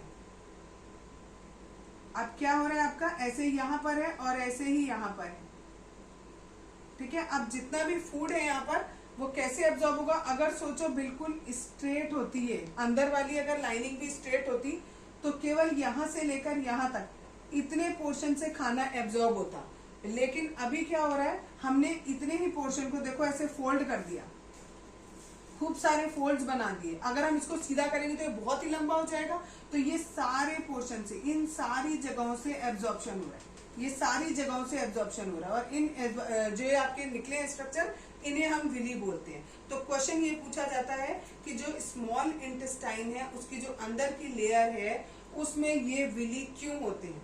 ये विली इसलिए होते हैं जिससे एब्जॉर्प्शन के एरिया को इंक्रीज कर। क्लियर है इतना। नेक्स्ट प्रोसेस है एसिमिलेशन का। एसिमिलेशन में क्या होता है, जितना भी खाना डाइजेस्ट हुआ होता है अब वो एब्जॉर्ब होगा। बताया था अभी कि जो स्मॉल इंटेस्टाइन है उसमें सारा का सारा जितना भी खाना होता है वो कंप्लीटली डाइजेस्ट हो जाता है। अब जो अनडाइजेस्टेड है वो आगे पास ऑन हो जाएगा और कहाँ पहुंच जाएगा, लार्ज इंटेस्टाइन में पहुंच जाएगा। लार्ज इंटेस्टाइन में क्या होता है, जितना भी जो भी अब आपके पास अनडाइजेस्टेड वेस्ट मटेरियल है उसके अंदर जितना भी पानी होता है उसमें से मैक्सिमम पानी एब्जॉर्ब कर लिया जाता है इन लार्ज इंटेस्टाइन में, ठीक। उसके बाद जो भी कुछ बचता है उसे एक्सक्रीशन के प्रोसेस के थ्रू बॉडी से बाहर निकाल दिया जाता है। एक्सक्रीशन का प्रोसेस होता है, जितना भी वेस्ट प्रोडक्ट है उसको बॉडी से बाहर निकालने का जो प्रोसेस होता है उसे एक्सक्रीशन कहते हैं। और अब लार्ज इंटेस्टाइन में जितना भी हमारा अनडाइजेस्टेड वेस्ट बचा है पानी एब्जॉर्ब होने के बाद, ठीक है, वो सारा का सारा एनएस के थ्रू बाहर निकाल दिया जाता है, ठीक है। और जो एनएस होता है वहां पर एक मसल्स होती हैं जो आपके एनएस के मूवमेंट को कंट्रोल करती हैं, उनका नाम होता है एनल स्पिंचर। ये बहुत ज्यादा पेपर में पूछा जाता है तो इसको जरूर याद रखना, ठीक है। नेक्स्ट टॉपिक हमारा शुरू होता है, ये हमारा पहला प्रोसेस न्यूट्रिशन वाला खत्म हो गया। नेक्स्ट है रेस्पिरेशन वाला। रेस्पिरेशन एक बायोकेमिकल प्रोसेस होता है लिविंग ऑर्गेनिज्म का, और इस प्रोसेस के बाद हमारी बॉडी में एनर्जी रिलीज होती है, ठीक है। इसमें हम जनरली क्या करते हैं, ऑक्सीजन को इनटेक करते हैं और जो हमने खाना खाया होता है वो ऑक्सीजन उस खाने के साथ रिएक्ट करती है और उससे हमें तीन चीजें मिलती हैं, that is carbon dioxide, water and ATP. ATP is adenosine triphosphate, ठीक है। ये एनर्जी करेंसी ऑफ सेल भी कहलाती है। पूछा जाता है पेपर में what is the energy currency of the cell, तो that is ATP, adenosine triphosphate. इस फॉर्म में एनर्जी निकलती है। और इसके बाद जितना भी हमने ये फूड खाया है, ठीक है, जितना भी फूड लिया होता है वो जब ऑक्सीजन से रिएक्ट करता है ये तीनों चीजें मिलती हैं और साथ में हमें क्या मिलती है, एनर्जी मिलती है। और इस एनर्जी से हम लाइफ के जितने भी बाकी प्रोसेसेस है उन सब के लिए हमें एनर्जी कहाँ से मिली, यही वाले प्रोसेस से मिली, ठीक है। बाकी जो भी हमें काम करने हैं उसके लिए जो हमें एनर्जी चाहिए वो हमें इस प्रोसेस से, रेस्पिरेशन वाले प्रोसेस से मिलेगी। अलग अलग तरीके के ऑर्गेनिज्म होते हैं तो उनमें जो रेस्पिरेशन का तरीका होता है वो भी अलग अलग होता है। कुछ ऑर्गेनिजम्स ऐसे होते हैं जो बहुत ज्यादा उनको ऑक्सीजन चाहिए होती है तभी वो आगे रेस्पिरेशन का प्रोसेस पूरा कर पाते हैं। कुछ ऐसे होते हैं जो ऑक्सीजन को इन्वॉल्व नहीं करते हैं। अभी बोला था मैंने कि जो आपने खाना खाया होता है वो जो भी रिएक्शन जिसमें होगी रेस्पिरेशन के दौरान, या तो वो ऑक्सीजन बहुत ज्यादा होगी वहां होगा, या हो सकता है वहां ऑक्सीजन ना हो सकता है ऑक्सीजन बहुत कम हो। अलग अलग जो ऑर्गेनिजम्स होते हैं उनमें जो रेस्पिरेशन का प्रोसेस होता है वो अलग अलग तरीके का होता है। अब किसी भी तरीके का प्रोसेस हो, चाहे उसमें ऑक्सीजन बहुत ज्यादा हो, चाहे कम हो, या चाहे बिल्कुल ना हो, तीनों ही प्रोसेस में होता क्या है, सबसे पहले हमारे पास ग्लूकोज होता है। ये ग्लूकोज जो है, ग्लूकोज का जो फॉर्मूला होता है वो होता है C6H12O6। तो इसमें कार्बन कितने हैं, 6 मॉलिक्यूल है हमारे कार्बन की। ये जो कार्बन का 6 मॉलिक्यूल है, और आपको पता है रेस्पिरेशन में क्या होगा, जो भी आपने खाना खाया है वो क्या होगा, आगे छोटा छोटा होता जाएगा। तो ये जो 6 कार्बन वाला है, ये कितने कार्बन, 3 कार्बन के मॉलिक्यूल में कन्वर्ट हो जाता है, और जो भी 3 कार्बन वाला जो मॉलिक्यूल बनता है उसका नाम होता है पायरुवेट। जैसे ग्लूकोज बना, ग्लूकोज में कितने कार्बन थे? 6 थे, ठीक है। ग्लूकोज जब फर्दर टूटेगा तो वो कितने में टूटेगा? पायरुवेट में टूटेगा, और पायरुवेट में कितने मॉलिक्यूल होते हैं? 3 होते हैं। इसका फॉर्मूला आपकी बुक में अभी नहीं है, ठीक है, पायरुवेट का। और कितने में? 3 कार्बन मॉलिक्यूल में टूटेगा, यानी एक ग्लूकोज से आपको 2 पायरुवेट मिलेंगे, ठीक है, दोनों में, क्योंकि कितने कितने? 3 कार्बन है। तो फर्स्ट प्रोसेस में आपका यही होगा कि आपका जो ग्लूकोज है वो पायरुवेट में टूटेगा, और ये प्रोसेस कहाँ पर होता है? ये साइटोप्लाज्म में होता है। जितनी बातें बोल रही हूँ सारी बहुत इंपॉर्टेंट है, पेपर में कुछ भी पूछा जा सकता है। ये भी पूछ सकते हैं कि ग्लूकोज जो है जब वो साइटोप्लाज्म में होता है तो वो किस चीज में ब्रेक होता है? पायरुवेट में टूटता है। ऐसे भी पूछ सकते हैं कि ग्लूकोज जो है वो पायरुवेट में टूटता है, लेकिन किस जगह पर होता है ये प्रोसेस? तो साइटोप्लाज्म में होता है। साथ में एनर्जी भी रिलीज होती है। अब ये जो पायरुवेट है, या तो ये एब्सेंस ऑफ ऑक्सीजन में रिएक्शन करेगा, या लैक ऑफ ऑक्सीजन में करेगा, और या फिर प्रेजेंस ऑफ ऑक्सीजन में रेस्पिरेशन का प्रोसेस करेगा। जब एब्सेंस ऑफ ऑक्सीजन होती है तो वो होती है यीस्ट में। यीस्ट का नाम आपने सभी ने सुना हुआ है। यीस्ट में जो प्रोसेस होता है वो एब्सेंस ऑफ ऑक्सीजन में होता है, और जब ग्लूकोज टूटा पायरुवेट में, पायरुवेट टूटेगा आगे इथेनॉल में, कार्बन डाइऑक्साइड में और एनर्जी में। आपने देखा होगा जनरली हम जब वो डोसे का बैटर होता है उसको रख देते हैं, घोल के रख दिया आपने, थोड़े देर बाद 4 घंटे या 6 घंटे बाद आप कहते हो ये फूल गया, ठीक है, उसमें थोड़ी सी महक आने लगी, कुछ अलग सी स्मेल आने लगी। वो स्मेल किस चीज की होती है? इस इथेनॉल की होती है। इथेनॉल एक तरीके का एल्कोहल होता है, ठीक है। तो ये प्रोसेस कहाँ पर होता है? यीस्ट में होता है। नेक्स्ट है आपका जब लैक ऑफ ऑक्सीजन होती है। लैक ऑफ ऑक्सीजन कहाँ पर होती है? जब मसल सेल में होती है, ठीक है। जैसे कई बार आप लोग बहुत समय बाद अगर बहुत तेज दौड़ते हो तो आपके पैरों में दर्द होने लगता है मसल्स में, ठीक है। वो किस वजह से होता है?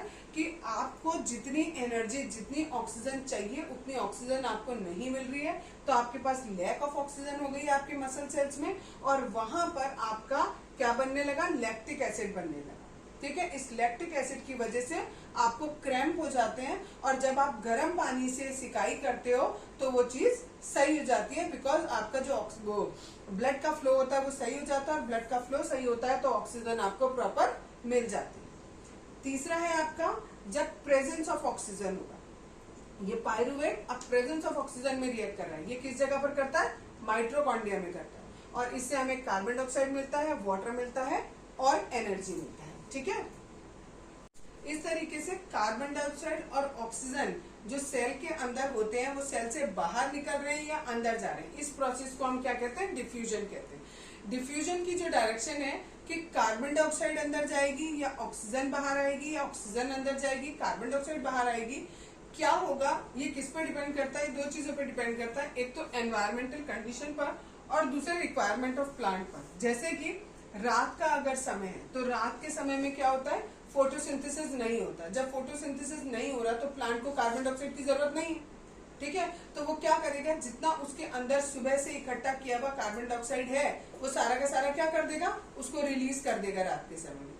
जबकि दिन के समय में वो बहुत कम मात्रा कार्बन डाइऑक्साइड की रिलीज करता है, और कभी कभी रिलीज करता ही नहीं है कार्बन डाइऑक्साइड। जितना भी उसके पास कार्बन डाइऑक्साइड होता है पेड़ के पास, वो उसे खाना बनाने में यूज कर लेता है। लेकिन जब रात का समय है तो क्योंकि वो फोटोसिंथेसिस नहीं कर रहा तो उसके पास जो कार्बन डाइऑक्साइड है वो एक्स्ट्रा है, तो वो रात के समय में कार्बन डाइऑक्साइड रिलीज करेगा। अब एक क्वेश्चन है इसी से related, why rate of breathing is faster in aquatic organism than in terrestrial organism. Terrestrial organisms कौन से होते हैं? जो जमीन पर, लैंड पर या पेड़ पौधों पर रहते हैं, उनको टेरेस्ट्रियल ऑर्गेनिजम्स कहते हैं। और एक्वेटिक कौन से होते हैं? जो पानी में रहते हैं। तो इन्होंने पूछा है हमसे कि why rate of breathing is faster in aquatic organism. जो एक्वेटिक ऑर्गेनिजम्स होते हैं उनमें ब्रीथिंग रेट इतना फास्ट क्यों होता है? ब्रीथिंग करके हम क्या करते हैं? ऑक्सीजन को इनटेक करते हैं, ठीक है। तो जितने लैंड पर रहते हैं टेरेस्ट्रियल ऑर्गेनिजम्स हैं, उनके पास वो जो ऑक्सीजन इनटेक कर रहे हैं वो कहाँ से कर रहे हैं? एटमॉस्फेयर से कर रहे हैं। जबकि जो एक्वेटिक एनिमल्स हैं वो कहाँ से कर रहे हैं? जो पानी है उस पानी के अंदर जितनी ऑक्सीजन डिजोल्व है वो वाली ऑक्सीजन ले रहे हैं, तो ऑब्वियसली जो पानी के अंदर हमारी ऑक्सीजन है वो मात्रा में कम है in comparison to atmosphere. Atmosphere में ऑक्सीजन की मात्रा क्या है, ज्यादा है, और पानी में क्या है, कम है। इसीलिए जो एक्वेटिक एनिमल्स होते हैं उन्हें ब्रीथ क्या करना पड़ता है, बहुत फास्ट ब्रीथ करना पड़ता है। क्लियर है इतना? अब बच्चों नेक्स्ट टॉपिक में बताऊंगी कि ह्यूमन बीइंग जो है वो रेस्पिरेशन कैसे करते हैं। ये पहले शुरुआत यहाँ से है, पहले ये लिखा जाएगा, उसके बाद ये लिखा जाएगा, लास्ट में ये आएगा। ठीक है, शुरुआत यहाँ से होती है कि जो ह्यूमन बीइंग्स हैं वो क्या करते हैं, अपने जो नॉस्ट्रिल्स होते हैं, नॉस्ट्रिल्स मतलब जो नाक के छेद होते हैं, वहां से ऑक्सीजन को या एयर को इनटेक करते हैं। जब वो इनटेक करते हैं तो आपको पता होगा हमारे नाक के जो नॉस्ट्रिल्स होते हैं उनमें छोटे छोटे बाल होते हैं। ठीक है, और एक और चीज होती है मुकस। जो बाल होते हैं वो इसलिए होते हैं कि कोई भी आपके पास जो भी एयर जा रही है उस एयर के साथ कुछ और एक्स्ट्रा चीज आपकी बॉडी में ना जाए, और अगर धूल मिट्टी के पार्टिकल्स वो आपकी बॉडी में जैसे ही जाने वाले होते हैं तो आपको जोर से छींक आ जाती है। ठीक है, और ये इसी वजह से हो पाता है क्योंकि आपकी नाक के अंदर जो नॉस्ट्रिल्स होते हैं उनके अंदर छोटे छोटे बाल होते हैं। और जो मुकस होता है यानी जो चिपचिपा सा पदार्थ होता है आपकी नाक के अंदर, वो हेल्प करता है उस एयर को स्मूथली अंदर पास करने में। जब एयर नाक के थ्रू और मुंह के थ्रू आती है, कहाँ पर, इस जगह पर आती है। ठीक है, यहाँ पर ये क्या होते हैं हमारे, यहाँ पर ये पूरे आपके रिंग ऑफ कार्टिलेज ये कहलाते हैं, रिंग ऑफ कार्टिलेज गले में होते हैं ये। ठीक है, ये इसलिए होते हैं, पूछा जाता है क्वेश्चन कि ये क्यों होते हैं रिंग्स इसमें, जिससे कि ये जो पोर्शन है वो कोलैप्स ना कर जाए। बिकॉज अगर ये पोर्शन जो है वो कोलैप्स कर जाएगा तो सारी जगह मांस का टुकड़ा हो जाएगा और जो आपकी ऑक्सीजन आपने इनटेक करी है वो नीचे नहीं जा पाएगी। और यहाँ से जो एयर है वो कहाँ जाती है, लंग्स में जाती है। लंग्स में क्या होता है, लंग्स में ये जितना भी आपका ये जो पोर्शन है ये बहुत सारी छोटी छोटी कैपिलरीज में टूट जाता है, ब्रेकआउट हो जाता है, और हर कैपिलरी जो है वो एंड होती है एक बलून लाइक स्ट्रक्चर पर। ये बलून लाइक स्ट्रक्चर अगर आप इसे डिटेल में देखोगे तो कुछ इस तरीके का होता है। ठीक है, जो छोटा सा पोर्शन मैंने ये बनाया ये इस तरीके का होता है, इसे एल्वोली बोलते हैं। ठीक है, और ये बलून लाइक स्ट्रक्चर होता है, जैसे ही हम ऑक्सीजन इनहेल करते हैं ये फूल जाता है। फूलने की वजह से क्या होता है, इसका सरफेस अगर इतना है तो खूब बड़ा हो जाता है। खूब बड़ा हो जाएगा तो क्या होगा, आप ज्यादा से ज्यादा ऑक्सीजन को इनहेल कर पाओगे। ठीक है, ऑक्सीजन को इनहेल कर पाओगे। ठीक, उसके बाद क्या होता है, यहाँ पर ऑक्सीजन जो ये एल्वोली होती है, इस एल्वोली में मैंने बताया आपको बहुत सारी ब्लड वेसल्स होती है, बहुत सारी, लाखों की तादाद में होती है। ठीक है, उन जो वेसल्स होती हैं उनमें क्या होता है, give and take of oxygen and carbon dioxide होता है। जो ऑक्सीजन अभी हमने मुंह से या नाक से ली थी वो एल्वोली के सरफेस पर जाकर, जो एल्वोली मैंने बनाया था उसके सरफेस पर जाकर क्या करेगी, ये एल्वोली बना था, इससे क्या करेगी, ऑक्सीजन बॉडी में जोड़ देगी और क्या ले लेगी, जो बॉडी है पूरी बॉडी है उससे कार्बन डाइऑक्साइड ले लेगी और वापस प्रोसेस होगा, एक्सेल होगा, और जहां से हमने ऑक्सीजन लेती वहां से ही कार्बन डाइऑक्साइड बाहर चली जाएगी। और ये जो ऑक्सीजन है ये ब्लड के अंदर जाके मिल जाती है। ब्लड के अंदर एक पिगमेंट होता है, उससे जाकर ये ऑक्सीजन मिलती है और फिर पूरी बॉडी में ब्लड फ्लो होता है और ऑक्सीजन कहाँ चली जाती है, पूरी बॉडी में चली जाती है। वो जो पिगमेंट होता है जिससे ये ऑक्सीजन मिलता है उसे कहते हैं हेमोग्लोबिन। पूछा जाता है, क्वेश्चन एक पूछा जाएगा, what is respiratory pigment in human body, तो उसका नाम है हेमोग्लोबिन। कहाँ पर होता है, आरबीसी में। RBC is red blood cell, यानी ब्लड सेल के अंदर हमारा क्या होता है, हेमोग्लोबिन होता है। उस हेमोग्लोबिन में ऑक्सीजन मिल जाती है, ऑक्सी हेमोग्लोबिन बनाती है, उसके बाद वो ब्लड पूरी बॉडी में जाता है और वो ऑक्सीजन भी पूरी बॉडी में चली जाती है। ट्रांसपोर्टेशन इन ह्यूमन बींग्स अभी हमें पढ़ना है। अभी तक हम कर रहे थे कि जितना भी हमने खाना खाया था उससे रेस्पिरेशन हो गया, एनर्जी हमारी आ गई। अब वो जो एनर्जी है वो एक जगह पर बन रही है, हमें उसे पूरी बॉडी में पहुंचाना है। उस एनर्जी को पूरी बॉडी में पहुंचाने के लिए हमारे पास क्या होना चाहिए, ट्रांसपोर्टेशन सिस्टम होना चाहिए।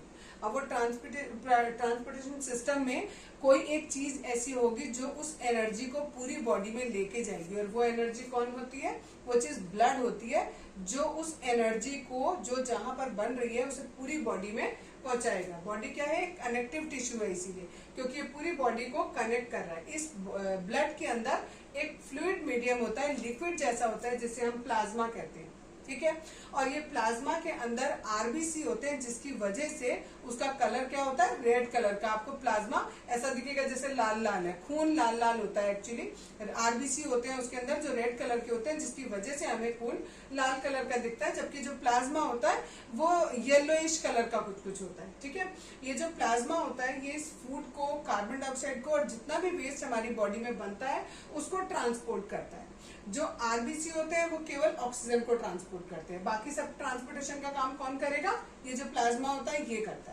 जो ऑक्सीजन होता है उसका ट्रांसपोर्टेशन आरबीसी यानी रेड ब्लड सेल करते हैं। अब इन सब चीजों को ट्रांसपोर्ट करने के लिए, एक जगह से दूसरी जगह जाने के लिए हमारे पास कुछ ऐसा सिस्टम होना चाहिए जो पुश करे कि भाई ठीक है ब्लड आ गया इधर, अब ब्लड कहाँ जाए? आगे जाए, ठीक है।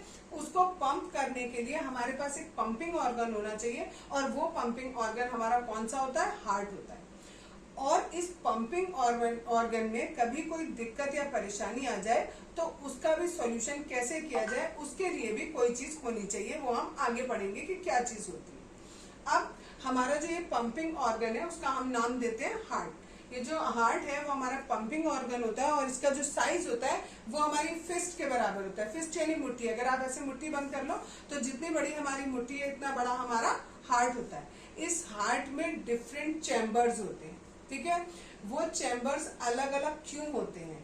इसलिए होते हैं क्योंकि हमारी बॉडी में दो तरीके का खून होता है। एक होता है ऑक्सीजन रिच ब्लड और दूसरा होता है कार्बन डाइऑक्साइड रिच ब्लड। यानी ऐसा ब्लड जिसमें कार्बन डाइऑक्साइड की मात्रा है ज्यादा है उसे कार्बन डाइऑक्साइड रिच ब्लड कहेंगे। ऐसा ब्लड जिसमें ऑक्सीजन की मात्रा ज्यादा है उसे ऑक्सीजन रिच ब्लड कहेंगे। ये दोनों के दोनों आपस में मिक्स ना हो जाए, इसके लिए हमारे पास हार्ट में क्या होते हैं? चैम्बर्स होते हैं। अब ये जो हार्ट है वो कैसे काम करता है? कुछ इस तरीके का हमारा हार्ट का स्ट्रक्चर होता है। इसमें अलग अलग चैम्बर्स होते हैं, 4 चैम्बर होते हैं, ठीक है। 1 2 3 4 ऐसे ये पूरा 2 पार्ट्स में डिवाइडेड रहता है इस तरीके से।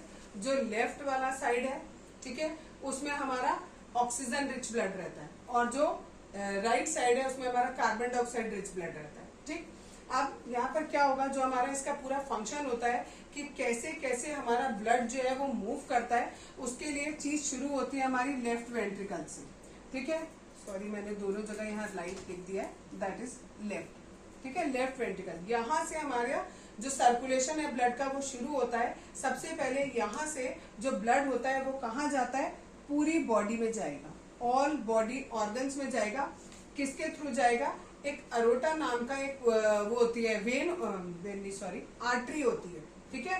उस आर्टरी के थ्रू हमारा यहाँ से लेफ्ट वेंट्रिकल से ब्लड जो है वो पूरी बॉडी में जाता है, एक्सेप्ट लंग। लंग को छोड़कर बाकी सारी जगह जाएगा, और क्या करेगा? बॉडी में जाकर सारा ये ऑक्सीजन रिच ब्लड है, सारी ऑक्सीजन किसको देगी? बॉडी को देगी, और बॉडी के अंदर जितनी भी कार्बन डाइऑक्साइड है वो उससे लेगी। अब वो जो कार्बन डाइऑक्साइड रिच ब्लड है वो कैपिलरीज और वेन्स के थ्रू होता हुआ कहाँ जाएगा? राइट ऑट्रियम में पहुंचेगा, यानी राइट ऑट्रियम में इस जगह पर पहुंचेगा, ठीक। और वो कैसा ब्लड होगा? कार्बन डाइऑक्साइड रिच ब्लड होगा। क्यों होगा कार्बन डाइऑक्साइड रिच ब्लड? क्योंकि अभी बताया यहाँ पर हमने एक्सचेंज कर लिया, जितनी बॉडी थी बॉडी को हमने सारा अच्छा ब्लड दे दिया, और बॉडी में जितना कार्बन डाइऑक्साइड रिच ब्लड था वो सारा का सारा हमारा कहाँ पहुंच गया? राइट ऑट्रियम में पहुंच गया। ये किसके थ्रू पहुंचता है? एक वेना कावा नाम की एक आर्टरी होती है, उसके थ्रू आपका पहुंचेगा। यहाँ पहुंच गया। राइट ऑट्रियम में पहुंचने के बाद अब हमारा ये कहाँ जाएगा? राइट वेंट्रिकल में जाएगा, और वहां से लंग्स में जाएगा। किसके थ्रू? पुलिमनरी आर्टरी के थ्रू जाएगा, और लंग्स में जाकर जितना भी कार्बन डाइऑक्साइड थी वो सारी की सारी अब बाहर चली जाएगी। हम एक्सहेल कर देंगे और वापस क्या ले लेंगे? इनहेल कर लेंगे। क्या चीज? ऑक्सीजन इनहेल कर लेंगे, और वो ऑक्सीजन लेकर ब्लड कहाँ जाएगा? लेफ्ट ऑट्रियम में जाएगा, और अगेन फिर से ये प्रोसेस शुरू हो जाएगा। इसमें से यहाँ से लेफ्ट वेंट्रिकल से जो हमारा प्रोसेस यहाँ तक गया है, राइट ऑट्रियम तक गया है, इसको हम कहते हैं सिस्टमिक सर्कुलेशन, ठीक है। और जो ये राइट ऑट्रियम से लेकर वापस यहाँ तक आया है, इसको हम कहते हैं पुलमनरी सर्कुलेशन। इसीलिए जो हमारा पूरा ये सिस्टम है सर्कुलेशन के, ब्लड के सर्कुलेशन का सिस्टम, इसे हम कहते हैं डबल सर्कुलेशन सिस्टम, क्योंकि इसमें क्या हो रहा है, 2 सर्किल हमारे पूरे हो रहे हैं। ठीक, क्या क्या पूरा हो रहा है देखो, एक हमारा क्या होगा, यहां से निकलेगा और एक यहां जाएगा, और दूसरा यहां से निकलेगा और कहां पहुंचेगा, यहां पहुंचेगा। तो हमारे क्या बन रहे हैं, 2 सर्किल पूरे हो रहे हैं, इसलिए हम इसे डबल सर्कुलेशन का नाम देते हैं। क्वेश्चन आता है, what do you mean by double circulation, ठीक है, डबल सर्कुलेशन ऑफ ब्लड। तो आपको यही लिखना है कि आपने क्या किया, यहाँ से लेफ्ट वेंट्रिकल से चले, यहाँ से ब्लड पहले ऑर्टा के थ्रू यहाँ गया, पूरी बॉडी में क्या हुआ, ऑक्सीजन दे दी और वहां से कार्बन डाइऑक्साइड ले ली। वो कार्बन डाइऑक्साइड रिच ब्लड कहाँ जाएगा, राइट ऑट्रियम में जाएगा। इतना पूरा प्रोसेस जो है दैट इज 1 सर्कुलेशन, ठीक है। और इसको हम कहते हैं सिस्टमैटिक सर्कुलेशन। और इसके बाद राइट ऑट्रियम से लेफ्ट वेंट्रिकल से लंग्स से वापस लेफ्ट ऑट्रियम में जाएगा, और लेफ्ट ऑट्रियम से वापस लेफ्ट वेंट्रिकल में जाएगा।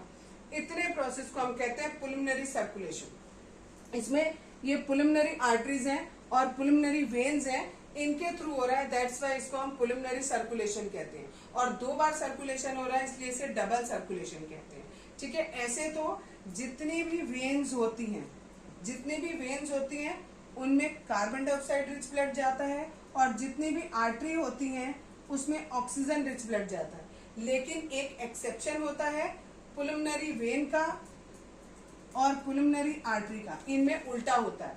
पुलमनरी अगर वेन है तो उसमें ऑक्सीजन जाएगी, और पुलमनरी आर्टरी है तो उसमें कार्बन डाइऑक्साइड जाएगी। बाकी जो नॉर्मल है उनमें क्या जाएगा, अगर नॉर्मल वेन है तो कार्बन डाइऑक्साइड रिच ब्लड जाएगा, नॉर्मल अगर आर्टरी है तो ऑक्सीजन रिच ब्लड जाएगा, ठीक है।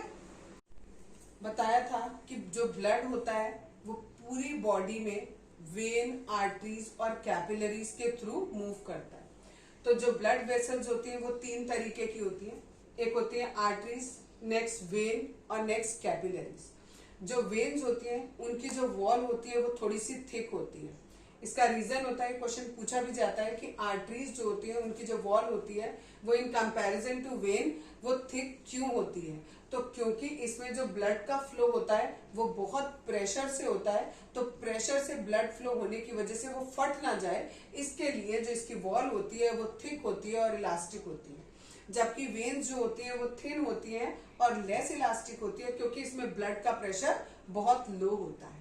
और जो कैपिलरीज होती हैं वो और भी ज्यादा थिन होती हैं, इससे वेन से भी ज्यादा थिन होती है इनकी वॉल्स। क्यों होती है, क्योंकि इसमें जो प्रेशर है ब्लड का वो और भी ज्यादा कम है। सबसे ज्यादा ब्लड का जो प्रेशर है वो इसमें होगा, उससे कम इसमें होगा, और इसमें सबसे कम प्रेशर होगा। नेक्स्ट पॉइंट है, जो आर्टरीज होती हैं वो कैरी करती हैं blood away from the heart से ब्लड को लेके जाती है, ठीक है। वेन्स क्या करती हैं, हार्ट में लेकर आती हैं, और ये कैपिलरीज क्या करती हैं, ये पूरा एक नेटवर्क बनाती हैं बिटवीन वेन्स और आर्टरीज। वेन और आर्टरी के बीच में एक पूरा नेटवर्क बनाती है। जो आर्टरीज होती हैं वो ऑक्सीजन रिच ब्लड कैरी करती हैं, जबकि जो वेन्स होती हैं वो carbon dioxide rich blood carry करती हैं। और जो कैपिलरीज होती हैं ये एक्सचेंज का काम कराती हैं, इनकी जो वॉल्स होती हैं उनके थ्रू सब्सटेंस का एक्सचेंज होता है केवल। जो आर्टरीज होते हैं इनमें वॉल्व नहीं होते हैं, ठीक है। वॉल्व होते क्या है आपके हिसाब से, अभी आपके लेवल पर मैं इतना बता देती हूँ कि आप वॉल्व ये समझो एक तरीके के ढक्कन समझ लो, ठीक है। जो आर्टरीज होती है उसमें जो है ये वॉल्व नहीं होते हैं, जबकि वेन्स में ये वॉल्व होते हैं। किस लिए होते हैं, जिससे वेन में कैसा ब्लड फ्लो हो रहा है, carbon dioxide rich blood flow हो रहा है। तो कार्बन डाइऑक्साइड ब्लड जो है वो रिवर्स बैक ना हो जाए, ठीक है, वापस ना आ जाए, इसके लिए उसमें वॉल्व लगे होते हैं और इसमें वॉल्व नहीं होते हैं। क्योंकि अगर इसमें ब्लड वापस भी आएगा तो अच्छा ब्लड है, साफ ब्लड है, बॉडी को दिक्कत नहीं होगी। लेकिन अगर ये खराब ब्लड है जो कि वेन में एक जगह से दूसरी जगह पर जा रहा है, अगर वो वापस आ गया तो जहां पर से वापस आएगा उस जगह कोई ना कोई प्रॉब्लम हो सकती है, इसलिए उसमें क्या लगे होते हैं, वॉल्व होते हैं। और कैपिलरीज में इन वॉल्व की कोई जरूरत नहीं होती है।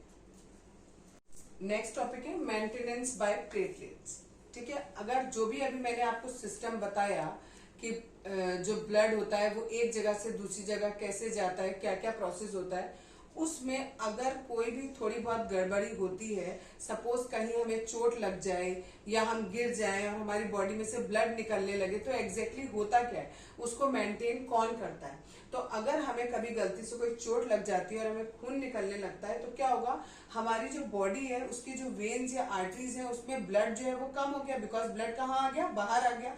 तो उस जो हमारी वेन्स या आर्टरीज हैं उन पे जो प्रेशर है वो प्रेशर ब्लड का कम हो जाता है, ठीक है। ब्लड का प्रेशर कम होने की वजह से जो हमारा पंपिंग सिस्टम है, दैट मीन्स हार्ट है, उसकी इफिशियंसी थोड़ी कम हो जाती है।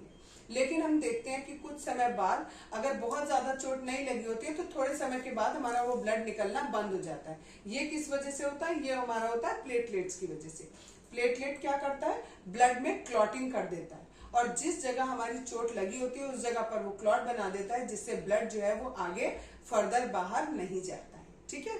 नेक्स्ट टॉपिक है हमारा लिम्फ। अब लिम्फ क्या होता है इसको समझने के लिए देखो, आपको बताया इन्होंने, through the pores present in the walls of capillary some amount of plasma, protein and blood cell escape into the intercellular space in the tissue. Suppose करो आपका ये टिश्यू है, इसमें ये आपकी कैपिलरीज जा रही हैं, इन कैपिलरीज में छोटे छोटे होल्स होते हैं, ठीक है। इन कैपिलरीज के अंदर जो भी चीज फ्लो कर रही है, क्या क्या फ्लो कर रहा है, प्लाज्मा है, प्रोटीन है, ब्लड सेल्स है, सब इसके अंदर फ्लो कर रहे हैं। ये क्या हो सकता है, क्या करें, हो सकता है कि कहाँ आ जाए, बाहर आ जाए, ठीक है। और बाहर आ जाएंगे तो वो क्या बनाएंगे, टिश्यू फ्लूइड बनाएंगे, और इस टिश्यू फ्लूइड को हम क्या कहते हैं, लिम्फ कहते हैं। फिर से देखो, through the pores present in the walls of capillaries some amount of plasma, protein and blood cells escape into the intercellular space। वो कहाँ पर, इंटरसेल्युलर स्पेस में, यहाँ पर, इस जगह पर, बाहर जो जगह है यहाँ पर आ जाएगा, और उसी को हम क्या बोलेंगे, लिम्फ बोलेंगे। It is similar to plasma of the blood. जैसे ब्लड में प्लाज्मा होता है उसी तरीके से टिश्यू में हमारा ये लिम्फ होता है, लेकिन इसमें फर्क इतना होता है, ये जो आपका लिम्फ होता है ये कलरलेस होता है, ठीक है, और इसमें थोड़ा प्रोटीन की मात्रा कम होती है, जबकि जो हमारा प्लाज्मा होता है उसमें प्रोटीन की मात्रा ज्यादा होती है। ये जितना भी डाइजेस्टेड और एब्जॉर्ब फैट होता है उसे इंटेस्टाइन से लेके आता है और कहां पर ड्रेन करता है, it drains access fluid from extra cellular space back into the blood. अब वापस जितना आपका बाहर निकाला था वो वापस किसके अंदर डाल दिया, ब्लड के अंदर डाल दिया। इंटेस्टाइन से लेके आया और कहां पर डाल दिया, वापस ब्लड के अंदर डाल दिया, ठीक है। नेक्स्ट टॉपिक है ट्रांसपोर्टेशन इन प्लांट्स। जैसे ट्रांसपोर्टेशन ह्यूमन बॉडी में जरूरी होता है उसी तरीके से प्लांट्स में भी ट्रांसपोर्टेशन जरूरी होता है। प्लांट क्या करता है, एटमॉस्फेयर से कार्बन डाइऑक्साइड लेता है और जमीन में से यानी सॉइल में से वो वाटर और मिनरल को लेता है। यानी कुछ चीजें ऐसी हैं जो जमीन में है और वो प्लांट के ऊपर वाले पार्ट तक पहुंचानी है, और कुछ चीजें ऐसी हैं जैसे कि खाना, जो प्लांट्स की लीफ जो होती है वो बनाती है, उस खाने को प्लांट के हर एक पार्ट तक पहुंचाने का काम। यानी दो चीजों का ट्रांसपोर्टेशन जरूरी है प्लांट्स में। उसके लिए प्लांट्स में दो चीजें होती हैं, एक जाइलम होता है और एक फ्लोएम होता है, ठीक। अभी बताऊंगी पहले जाइलम के बारे में। जाइलम क्या करता है, सपोज करो आपका ये कोई पेड़ है, ये ऊपर पेड़ है और ये नीचे इसकी जड़ें हैं, ठीक है, ये इसकी जड़ें हैं। तो क्या होता है आपका, यहाँ पर लिखा हुआ है देखो कि जो यहाँ पर इस जगह पर वाटर और मिनरल है उसका जो कंसंट्रेशन है वो ज्यादा होता है इन कंपैरिजन टू जो कि यहाँ रूट में होगा। रूट में ऑब्वियसली जो मिनरल्स होंगे वो कम होंगे, बाहर मिट्टी में मिनरल्स ज्यादा होंगे, तो क्या होगा, यहाँ से ये मिनरल्स इसके अंदर जाएंगे और धीरे धीरे ऊपर ऊपर ऊपर चढ़ते जाएंगे। वो ऊपर क्यों चढ़ेंगे, बिकॉज ऊपर क्या हो रहा है, पत्तियों में ट्रांसपिरेशन का प्रोसेस भी हो रहा है।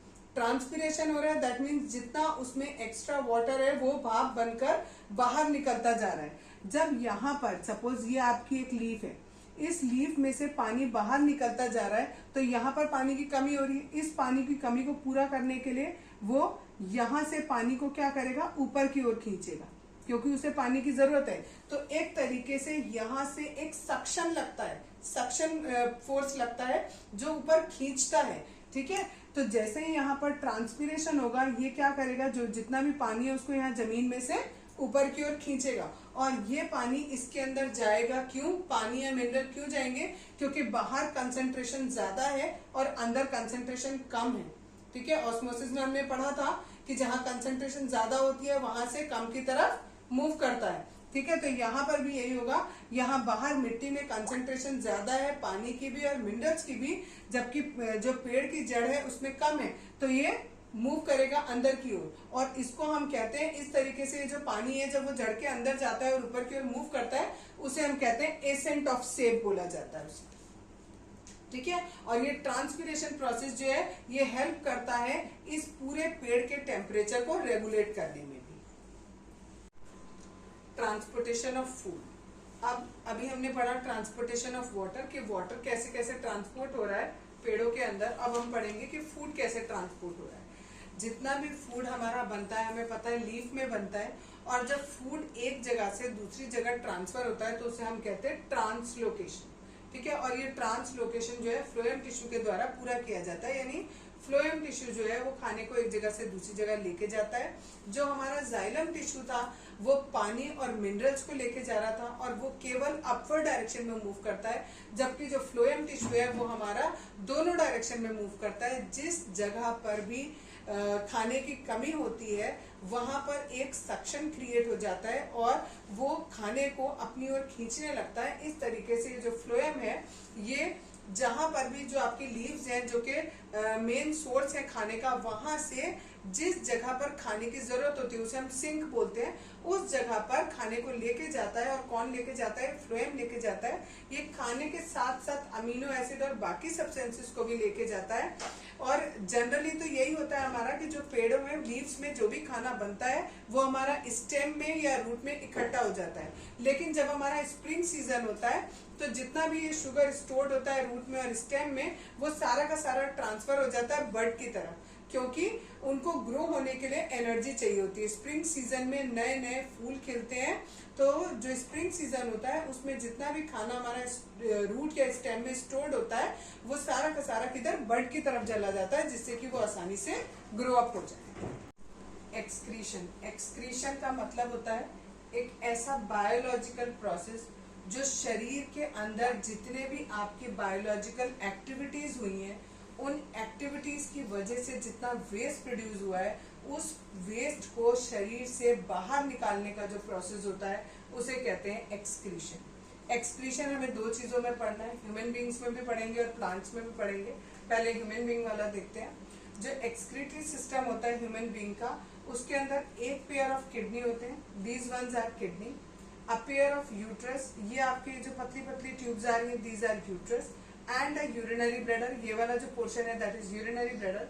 और चौथा uh urethra, last portion is urethra. ठीक है, अब क्या होता है, जितना भी ब्लड नहीं, जितना भी यूरिन इस किडनीज में बनता है, ठीक है, वो इस किडनी के थ्रू यहाँ से इस यूरेटर्स के थ्रू इस यूरिनरी ब्लैडर में इकट्ठा होता रहता है, दोनों किडनी से यहाँ पर इकट्ठा होता रहता है। और वो तब तक इकट्ठा होता है जब तक ये पूरा भर नहीं जाता, और जब ये पूरा भर जाता है तो आपको फील होता है कि आपको जो है वो यूरिन पास करने के लिए जाना है, और आप वॉशरूम जाते हो और यहाँ से इस यूरेथ्रा के थ्रू अपना यूरिन पास करते हो। ठीक है, अब ये जो यूरिन है ये बनाना क्यों जरूरी होता है? ठीक है, या ये शरीर के अंदर क्यों बनता है?